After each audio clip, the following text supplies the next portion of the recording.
ಇಡೀ ದೇಶದಾದ್ಯಂತ ಸಂಚಲನಕ್ಕೆ ಕಾರಣ ಆಗಿದ್ದ ಕಾನ್ಫಿಡೆಂಟ್ ಗ್ರೂಪ್ನ ಮುಖ್ಯಸ್ಥ ಅದರ ರೂವಾರಿ ಸಿಜೆ ರಾಯ್ ಅವರ ಆತ್ಮಹತ್ಯೆ ಕೇಸ್ಗೆ ಸಂಬಂಧಪಟ್ಟಂತೆ ಎಸ್ಐಟಿ ಅಧಿಕಾರಿಗಳ ತನಿಖೆ ಚುರುಕಾಗಿದೆ.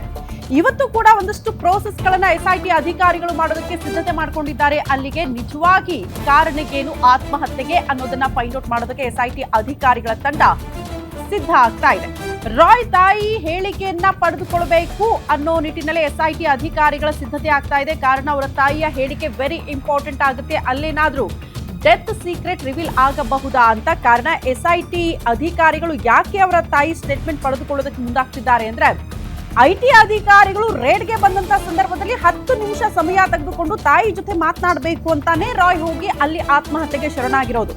ಹಂಗಾಗಿ ತಾಯಿ ಜೊತೆ ಕೊನೆಯ ಬಾರಿ ಏನಾದ್ರೂ ನೋವನ್ನ ಹೇಳ್ಕೊಂಡ್ರ, ಆತ್ಮಹತ್ಯೆಯ ವಿಚಾರ ಏನಾದ್ರೂ ಪ್ರಸ್ತಾಪ ಆಗಿತ್ತಾ, ಅದ್ರ ಬಗ್ಗೆ ತಾಯಿ ಹೇಳಿಕೆಯನ್ನ ಪಡೆದುಕೊಳ್ಳೋದಕ್ಕೆ ಎಸ್ಐಟಿ ಅಧಿಕಾರಿಗಳು ಸಿದ್ಧತೆ ಮಾಡಿಕೊಂಡಿದ್ದಾರೆ. ಕ್ಯಾಬಿನ್ಗೆ ಹೋಗಿ ರಾಯ್ ಅವತ್ತು ತಾಯಿ ಜೊತೆ ಮಾತನಾಡಿದ್ರ ನಿಜಕ್ಕೂ ಅನ್ನೋದು ಪ್ರಶ್ನೆ ಇದೆ. ಮಾತನಾಡಿದ್ರು ಅಂದ್ರೆ ಏನಾದ್ರೂ ಸತ್ಯವನ್ನ ಹೇಳ್ಕೊಂಡಿದ್ರ ಆತ್ಮಹತ್ಯೆ ವಿಚಾರಕ್ಕೆ ಸಂಬಂಧಪಟ್ಟಂತೆ ಅನ್ನೋದು ಪ್ರಶ್ನೆ. ಮಾತನಾಡಿದ ಬಳಿಕ ಗುಂಡು ಹಾರಿಸ್ಕೊಂಡು ಸೂಸೈಡ್ ಏನಾದ್ರೂ ಮಾಡ್ಕೊಂಡ್ ಬಿಟ್ರಾ ಅನ್ನೋದು ಕೂಡ ಪ್ರಶ್ನೆ ಇದೆ. ಅಥವಾ ಎಸ್ಐಟಿಯಿಂದ ಪಾರಾಗೋದಕ್ಕೆ, ಎಸ್ಐಟಿ ಅಲ್ಲ ಬದಲಾಗಿ ಐಟಿಯಿಂದ ಪಾರ ಆಗೋದಕ್ಕೆ ಆ ರೀತಿ ಹೇಳಿ ಕ್ಯಾಬಿನ್ಗೆ ಏನಾದ್ರೂ ಹೋಗಿದ್ದಾರಾ ಅನ್ನೋದು ಕೂಡ ಪ್ರಶ್ನೆ ಇದೆ.